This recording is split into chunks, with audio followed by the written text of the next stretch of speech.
art. It's more than finger painting and singing row, row, row your boat. But for many kids, the preschool years could be the last time they really get a chance to express themselves artistically, at least in an organized school setting. Although child development and education experts have made a convincing case for the benefits of art, both in terms of academic performance and brain development, in this era of dwindling financial support for public schools, art classes and art teachers may be the first things to get cut. Nevertheless, the state of Washington is forging ahead with plans to include various arts disciplines in mandatory assessment testing. How do you reconcile the mandate with the reality of no money?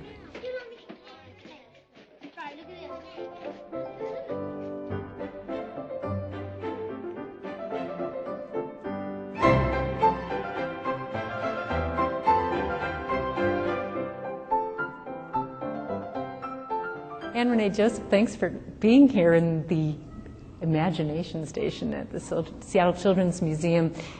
All around us are, I guess, the pieces, the artifacts of children making art, which is kind of your life is making this happen on a bigger scale. And in the state of Washington, I'm not sure that people realize from the State Superintendent of Public Instruction's office, and I'm going to say S.P.I. from now on for short, that there's really a mandate for state school districts to have art. So if you could give like a brief synopsis of how that came to be. There is a mandate, and Dr. Bergeson has mandated that all school districts will have a comprehensive, sequential, standards-based K-12 arts program available to all learners in the state of Washington in all 296 school districts. Now, this was part of a larger program a few years back when the Washington Assessments of Student Learning, the WASL tests, the infamous WASL tests, were being structured. Art was actually part of those initial conversations, and so just as there are standards for reading, there are standards for art, right? Yes, there are. That was part of House Bill 1209, and we had Goal 1 and Goal 2, and the arts are what we would call a core subject area, basic education and essential academic learning in the state of Washington, as are the other subjects. A core subject in basic education, does that mean the state is mandated to fund arts classes? And they do. Actually, every school district is given a certain amount of money based on their full-time equivalent enrollment or how many students they have. And so any subject area that is part of basic education, which the arts are, can be funded from that funding source. It's a decision in each of the local school districts how they'll use that money. It can be, but it's not required that that's how the money be spent. For example, I assume that it's required that there are reading teachers in the schools. Is it required that there are music teachers in the schools? No, it's not required that there are any teachers at any school. Really? Actually, it's required that you will have so many certified teachers for however many students that you have. And each district can create, like in artwork, how they want to meet what the state standards are and how they want to purchase staff in order to meet those state standards. And so every school district is an artwork in and unto itself. It all looks different, and the state does not mandate or tell superintendents or boards how they will meet standards. They just set the standards, and there's an amount of money that is given to each district to use to do that. Right now, there are children in, is it 4th, 7th, and 10th grades who are taking the WASL test? Yes. And art is not yet part of that. Will art be part of the WASL test?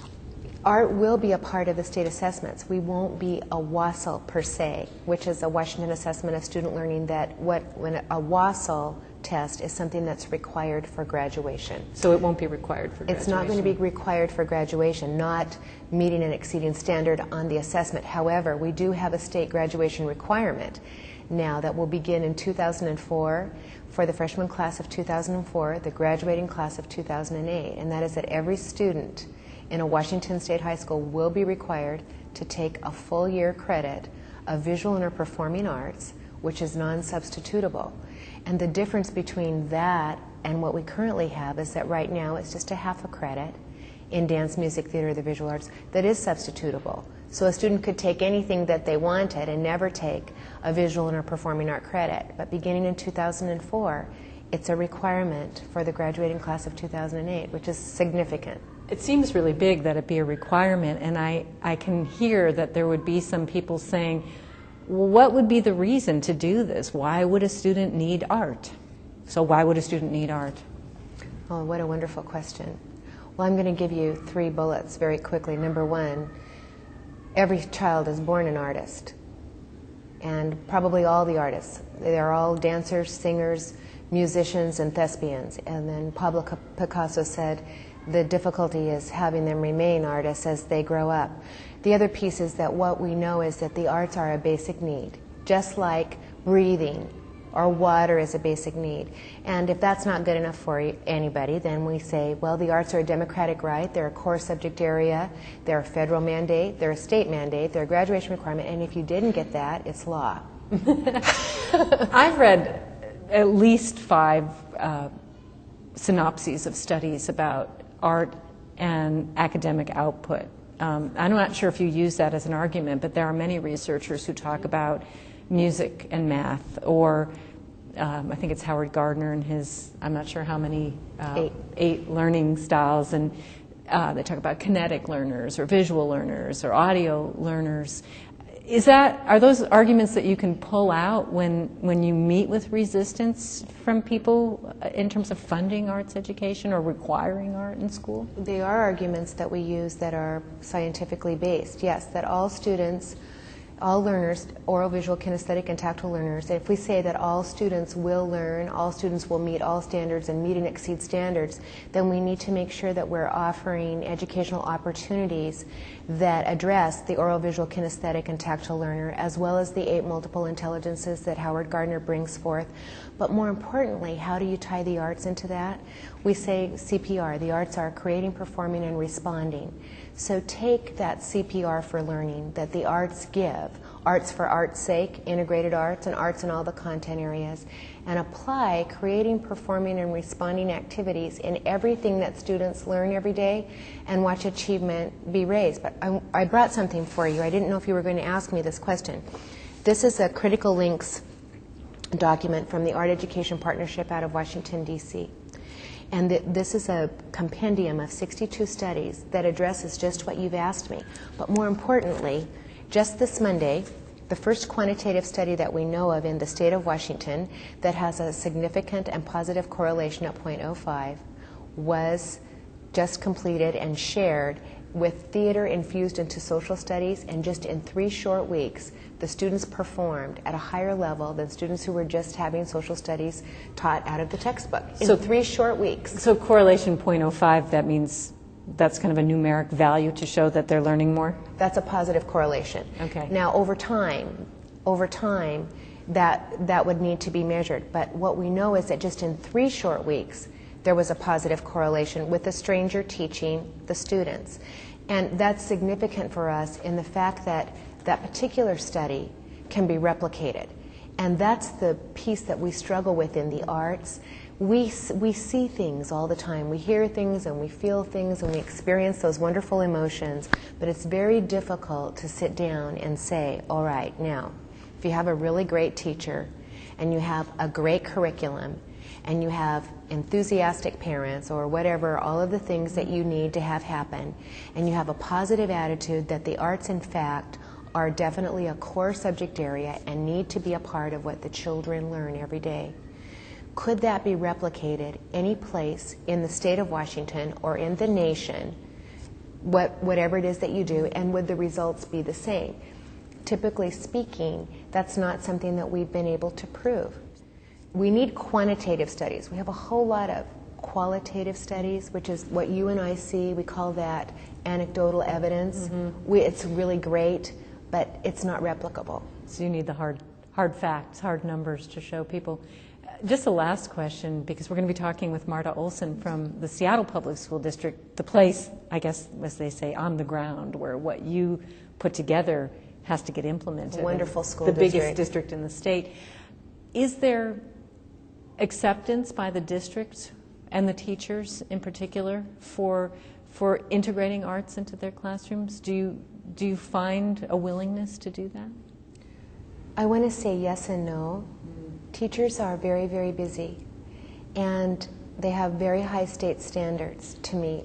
And what we want them to remember is to find their artist self, and to remember that teaching is the highest art form, and that they are either a thespian, a visual artist, a singer, or a dancer, all of the above or some of the above, and to go into that self and each day create the artwork with their students.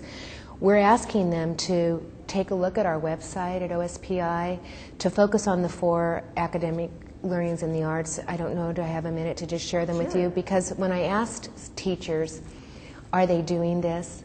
They say, yes. I just didn't know I was. It's that metacognition. And we're trying to put our documents together in little tiny pieces so that they can use them. But I say to them, is your student demonstrating that they understand and apply arts knowledge and skills? And they say yes. And I say, if so, how? Ask your, do they demonstrate thinking skills using artistic processes? Do you have evidence that they communicate through the arts? And are you giving opportunities for your students to make connections within and across the arts to other disciplines, life, cultures, and work? Without exception, 100% of the teachers who I talk to and administrators say, yes, and we need to do more. And how can we do more, and will you help us? And the answer is yes. Yes. I'm at your service 24/7. You all heard that, teachers. Erin Joseph, thank you so much for coming on. This is the tip of the iceberg to talk with you again. Thank you. Thank you, Marcie. Well, Marta Olson, it's so nice to meet you, and thanks for coming to the Children's Museum. Glad to be here. We were just talking to Erin Joseph about state standards for arts education. You're the person at the ground in the Seattle School District who's in charge of all these art programs. And it's an interesting time, I would think, because the district has a money crunch. What do you have to spend on art at the district level, or does it vary? It varies because we have our administrative level that I'm at with a budget, and then we have our site-based managed schools. And it's a lot like the state organizes things for school districts. So you hand them money to each school and they decide what they're going to offer in each school? Yes, curriculum instruction and assessment comes up with so much services, and the schools bought them this year. And prior to that, we had a core budget, and so then we provided those services as needed. So is there anything mandated that, say, all the elementary schools provide? Do they all provide instrumental music at 4th and 5th grade, or is that a choice at the elementary school level itself? Mm-hmm. Well, that's a program that we have 69 elementary schools, and 65 of them have elementary instrumental music, which we call EIM for short. Good, okay. And it is for 4th and 5th grade. And schools were given so much money based on head count of 5th graders, and then they either had the right amount of money to have a music teacher, or they had enough money to come up with a match for a half day, a full day, or a day and a half. So are there schools, let's just say we're at the elementary level now, are there schools that have full-time music teachers? Yes, there are. So in addition to the elementary instrumental music programs, there's 35 schools that have general music teachers that are working either half-time or full-time. Just before we turned on the cameras, you were talking about the pyramids, and if anybody looks at the data, you've got a lot of music at the elementary level, and it kind of tapers up to the apex of the triangle. If we look at visual art, it's the opposite. That's right. Less visual art, which kind of surprises me. Yeah, sometimes it surprises me too, but we do a lot more in the elementary classroom with integrating of the visual arts. And then as you go up the scale to middle school and high school, it expands and becomes more specialized, and there's more one-on-one instruction. So these state requirements that are going to go into effect for seniors graduating in 2008, how do you, as the person in Seattle, the point person in Seattle, how do you take that from the superintendent of public instruction's office and implement it at the city level, or is that something that the principals are responsible for? Well, it's all of us together. But the leadership role that I play is that we try to provide as much service and support materials so that people can meet those standards. And in Seattle we say standards, and on the state level they say essential academic learning. So I'll use the word standards and you'll know what I'm saying. Okay.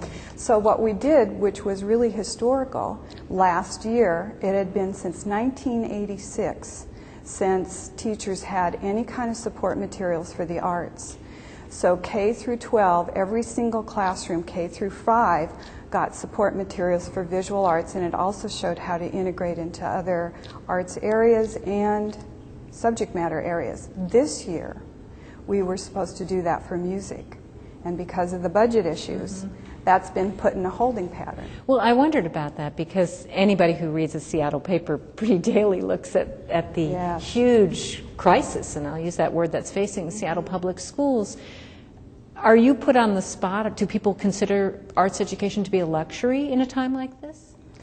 Well, it's just like democracy. Everybody has a different opinion about it. And of course, my opinion is that everyone needs it, and that it is one of the original literacies, and that we need to keep that alive. How much opposition do you get? Well, when we put the adoption up to the board, I prepared myself thinking I'm going to get every argument at me that, you know, why are we doing this? And there wasn't one board member that was in opposition. They all said we have been waiting for this, and it went through. So it's there, it's just building the momentum, and we accepted the standards the state have. I know that the philosophy in the Seattle Public Schools is kind of a choice philosophy. I think that might even be the word that Superintendent Olszewski uses. One of the questions I have is how, if there are these standards that we want the kids to meet, and if every school is different, and every school really is offering something different, how do we know, as the consumers who are making the choices, that our child will get everything if the school that we're in might not offer everything, if you understand what I'm saying there? Well, I think a lot of that has to do with how you select the schools and the choices system. And I'll give you an example, a couple schools I've been working with. One school in Ballard, Adams Elementary, made a commitment. The entire staff, 100%, we want an arts-rich school. In 1 year, their enrollment went up, and the one position that they had open last year, they had 135 applicants. Wow. So it's a huge turnaround, and some other schools now are picking up on that energy and doing that. But how do you do it consistently is what you're asking. I am asking. I know that there are some schools, and I guess this is the bane of a big district and a diverse district like Seattle, there are schools in neighborhoods that are more well-to-do where the PTSA can raise money, more money maybe than some other schools. I've visited schools where they've hired a poetry teacher, for example. I think it was McGillivray Elementary had a poetry teacher for a while, with money that the parents raised. That's great. There are schools in neighborhoods where maybe the PTSA can't raise that kind of money. It's that disparity that I wonder, are you in charge of making sure that that doesn't exist? That's one of the big challenges I have, because laying the groundwork so we have the standards clear to staff members and what we're supposed to teach at what grade level. Then having support materials so that they have examples and they have good materials to teach. And then how do you connect with the community, arts organizations and field trips, or how do you bring the community in? And that's one of the big challenges I have right now. So when we made this big adoption, we had buildings that embraced it, took the materials right away and knew what to do. And we have some buildings that still have them in the boxes and going, we've got to get these programs done first before we can move on. I would imagine that it's sometimes hard because so much is put on to teachers, as AnnRene told us a few minutes ago. There never probably was a lot of support from places like the Seattle Arts Commission, but King County Arts Commission, which is now a private entity, Seattle Arts Commission, and the State Arts Commission are all looking at cuts in arts education money. Does that affect the Seattle Public Schools? It sure does. Really? And one of the big ones was when the Seattle Arts Commission stopped the $100,000 a year that went into the schools in the residency programs. That and the arts and ed is really how I should describe it. Now King County's had a cut, but King County has always been a champion for us. We're still getting programs there, and Wasack's the same. I know that they're facing a potential 50% cut in their arts education programs at the state, although as we speak, it's not yet a done deal, right? We hope not. What about also the many arts organizations in the city, which I know do outreach and education programs? I'm thinking the Seattle Rep or the Seattle Symphony, the big organizations. Yeah. How do they interface with your office? How does that work? They do it two ways. Sometimes they interface with my office, and then sometimes they work directly with schools. So they could call a school up and That's say, we right. want to do a drama program, or And the role I often play is when they have an idea or they have a grant in place and they want a matchmaker. They want somebody who really knows that school and can make suggestions for them. So are you allowed to do private fundraising for arts Yes. education? Are you? Monday night, Oh, Lawyer really? Palooza, we raised $30,000, and that's to help the music programs, elementary and middle school. So that was an amazing thing. Right now we've got the campaign with the Rotary and the Symphony to get instruments for kids. So it's ongoing, and I talked to two Capitol Music and Canelli Keys in a week too that are going to help us out. So yeah, we can. So that's where the public comes in. Yeah, a lot. Big job, Marta. Yeah. Thanks for taking time to talk Sure, to me today. thanks. I really appreciate it.